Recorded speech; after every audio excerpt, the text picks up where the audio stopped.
Ingliz tilidan so'zlashuv darslari.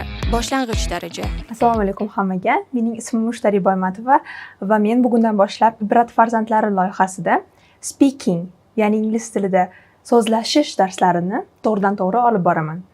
Umid qilamizki, sizlarga darslar foydali bo'ladi va albatta, darslar o'z effektini tezroq berishi uchun barcha darslar davomida yangi bilmagan so'zlaringiz, iboralaringizni yozib boring. Alohida bir daftar va ruchka bo'lsa, undan ham yaxshi. Darslar davomida siz turli xil iboralar va so'zlarni qaysi holatlarda to'g'ri ishlatishni, ularni talaffuzini o'rganib borasiz. So'zlashuv aslida 4 xil eng muhim qismlardan iborat bo'ladi. Birinchisi bu fluency. Fluency deganda biz ravonlikni tushunamiz. Ikkinchisi bu lexical resource, ya'ni so'z boyligi. Aynan o'sha gapirishni o'rganayotgan tilingizdagi so'z boyligini nazarda tutiladi. Keyingisi bu grammar, bu grammatika, albatta o'sha qoidalar, gaplar qanday tuzilishi haqida va hokazo. Keyingisi bu pronunciation, ya'ni to'g'ridan-to'g'ri talaffuz. O'sha o'rgangan so'zlarimiz, iboralarimizni to'g'ri talaffuzi bu pronunciation. Endi keling, har bittasini alohida ko'rib chiqamiz va ma'lumotga ega bo'lamiz. Demak, birinchisi bu fluency, ravonlik. Ravonlik deganda biror bir tilda biz gapirganimizda shunday tovushlar borki, ya'ni a, o yoki kabi tovushlarni minimal tarzda ishlatishimiz nazarda tutiladi. Ya'ni shu kabi gapni bo'luvchi o'zbek tilida parazit so'zlar deb ataladi. O'shalarni qanchalik kamroq ishlatsangiz, shunchalik ravonligingiz ushbu tilda gaplashishda yaxshi ko'rsatishga ega bo'ladi. Bu ingliz tiliga ham tegishli, boshqa bir tillarga ham tegishli. Shu boisdan ravonlikning ustida alohida ish olib borish kerak va biz birgalikda ushbu ishni amalga oshiramiz. Lekin bir narsani aytib o'tish joizki, tilni endi o'rganishni boshlaganda fluency unchalik baland bo'lmasligi mumkin va bu biror bir kamchilik yoki xato emas. Chunki siz endi tilni o'rganib boryapsiz va albatta ravonlik yo'q deya qo'rquv natijasida ko'pchilik gapirishdan o'zini tortadi. Va buning natijasida speaking darajasi past bo'lishi mumkin o'quvchilarda. Ya'ni speaking gaplashmaydi. Ravonligim yo'q, ravonligim past degan qo'rquv natijasida. Shu boisdan boshida ravonligingiz, ya'ni fluency yuqori darajada bo'lmasa ham, eng muhimi siz istalgan so'zni gapirishni va boshqalar bilan muloqotga kirishib ketishni o'ylashingiz kerak. Ravonlik esa sekin-asta praktika natijasida, ya'ni tajriba natijasida gaplashib, shu vaqt davomida keladigan jihat desak ham bo'ladi. Ya'ni aytmoqchi bo'lganim shuki, ravonlikni ketidan quvaman deb gapirishdan umuman o'zini tiyish ham bu bir xato desak, mubolag'a bo'lmaydi. Chunki gaplashish bilamizki, boshida xatoliklar, biror bir kamchiliklar bilan kelishi mumkin. Shuning uchun hech narsadan qo'rqmay, boshida gaplashamiz. Sekin-astalik bilan, tajriba bilan ravonlikni ham kuchaytirib boramiz. Keyingi eng muhim jihatlarimizdan biri bu lexical resource. Ko'rib turganingizdek tarjimasi so'z boyligi.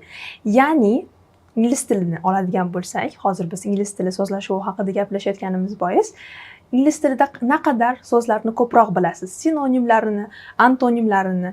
Ya'ni ba'zida bo'ladi, eshitamiz, lekin tushunmasligimiz mumkin. Nima uchun? Chunki so'z boyligimiz kamroq bo'lishi mumkin. Yoki biror bir tekst berilgan bo'lsa ham, unga aloqador savolni tushunmasligimiz mumkin. Nega tekstda boshqa so'z, savolida boshqa so'z ishlatilgan bo'lishi mumkin. Shu muammolardan xalos bo'lish uchun ham biz so'z boyligini oshirib boramiz birgalikda. Umuman gaplashishda ham xuddi shu vaziyat kelib chiqishi mumkin. Siz bilasiz biror bir iborani yoki so'zni, lekin sizga aynan o'sha iborani yoki so'zni aytishmadi. Uni sinonimini aytishdi, ya'ni ma'nodosh so'zni aytishdi.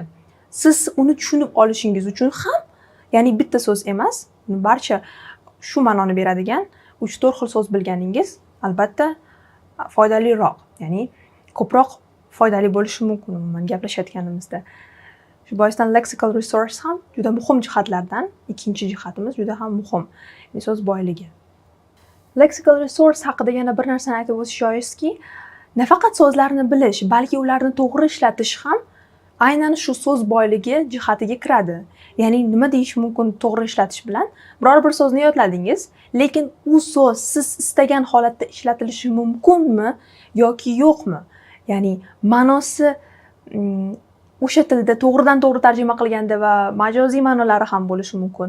Shu boisdan, ya'ni biror bir so'z o'rganganimizda uni holatlari bilan, ya'ni misollari bilan o'rganganimiz, biror bir ibora yoki gapda o'rganganimiz albatta ko'proq foyda beradi va shu boisdan darslarimiz shunga ham qaratilgan bo'ladi. Keyingi qism bu grammatika. Grammatika deganda biz qoidalarni, ya'ni zamonlarni qaysi joyda, qaysi gapda, qaysi holatlarda qanday ishlatishni, gaplarni to'g'ri tuzishni, savollarni, inkor gaplarni, fe'llarni to'g'ri ishlatishni, sifatlarni to'g'ri ishlatishni va umuman olganda shu barcha tildagi biror bir gap tuzmoqchi bo'lganimizdagi o'sha strukturani o'rganishda grammatikaga e'tibor qaratishimiz kerak bo'ladi. So'zlashuvda ham grammatikani o'rnini kamaytirib bo'lmaydi. Shu boisdan ham 3-qism, 3-jihat sifatida turibdi. Grammatika to'g'ri gaplashishda va xatosiz fikrlaringizni bayon qilishda katta ahamiyat kasb etadi. Shuning uchun ham grammatikani darslarini muntazam ravishda kuzatib borishni va ulardan ham albatta o'rganib borishni va shu bilan parallel tarzda speaking darslarini ko'rib borishni maslahat bergan bo'lardim. Chunki faqat speaking darslari grammatikaga katta urg'u bermaydi, chunki ko'rib turganingizdek bu shunchaki bizning 3-jihatimiz. Ya'ni uni alohida o'zini darslari yordamida o'zini chuqurroq o'rgansangiz, to'g'ri so'zlashishni o'rganishingizga katta hissa qo'shadi. Shuni unutmang. Keyingi qismimiz bu albatta pronunciation. Juda ham katta ahamiyat kasb etgan bu jihatimizning ma'nosi, ya'ni talaffuz. Talaffuz deganda o'zi nimani tushunishimiz kerak? Talaffuz deganda biror bir so'zni ko'rdingiz, yodladingiz va uni gapirayotganingizda, to'g'ridan to'g'ri gapirayotganingizda, ishlatayotganingizda to'g'ri talaffuzini nazarda tutiladi. Misol uchun, oddiy so'zlarni ham siz ko'rib, biror bir xuddi qanday yozilgan bo'lsa, xuddi shunday talaffuz qilishingiz mumkin. Chunki o'zbek tili shundaydir. Ya'ni o'zbek tilidan ingliz tilini o'rganish natijasida shu xato kelib chiqishi mumkin. Nimaga xato dedim? Chunki ingliz tilida har doim ham yozilgan so'z yozilganicha o'qilmaydi. Va talaffuzini doim tekshirib, to'g'ri talaffuz qilinyaptimi, yo'qmi siz tomoningizdan albatta.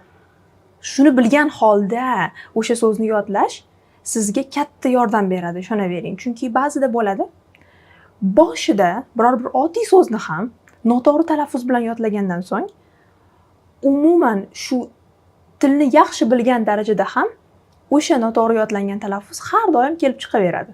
Har doim to'g'rilasa ham juda qiyinchilik bilan, mashaqqat bilan to'g'ri talaffuzga o'tib oladi o'sha so'zni keyinchalik.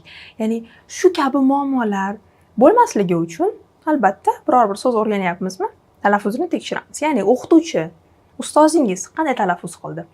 Shunday talaffuz qilishga harakat qiling. Yoki o'zingiz biror bir kitobda ko'rdingiz, gazetada ko'rdingiz, biror bir yangiliklarda ko'rdingiz yangi so'z. Okey, o'shani yodlamoqchisiz. Oldin albatta tekshirib oling. Tekshiring. Talaffuzini to'g'ri aytyapsizmi? Urg'usini to'g'ri qo'yyapsizmi? Va undan keyin o'sha so'zni albatta yod olsangiz, o'zingizga katta foyda qilgan bo'lasiz. Umid qilamanki, men aytgan barcha maslahatlar va kichkina tips deyiladi ingliz tilida, qoidalar, maslahatlar sizga juda ham foydali bo'ladi. Albatta amal qilsangiz va darslar davomida istalgan savollaringiz paydo bo'ladigan vaqtda izohlarda qoldirishingiz mumkin. Iloji boricha sizga javob berib, yordam berishga harakat qilamiz. Shu bilan bizning kirish darsimiz yakuniga yetdi. O'ylaymanki, darslarni muntazam ravishda kuzatib borasiz va aytilgan topshiriqlarni o'z vaqtida bajarasiz. See you in the next videos. Keyingi darslarda ko'rishguncha sog' va omon bo'ling.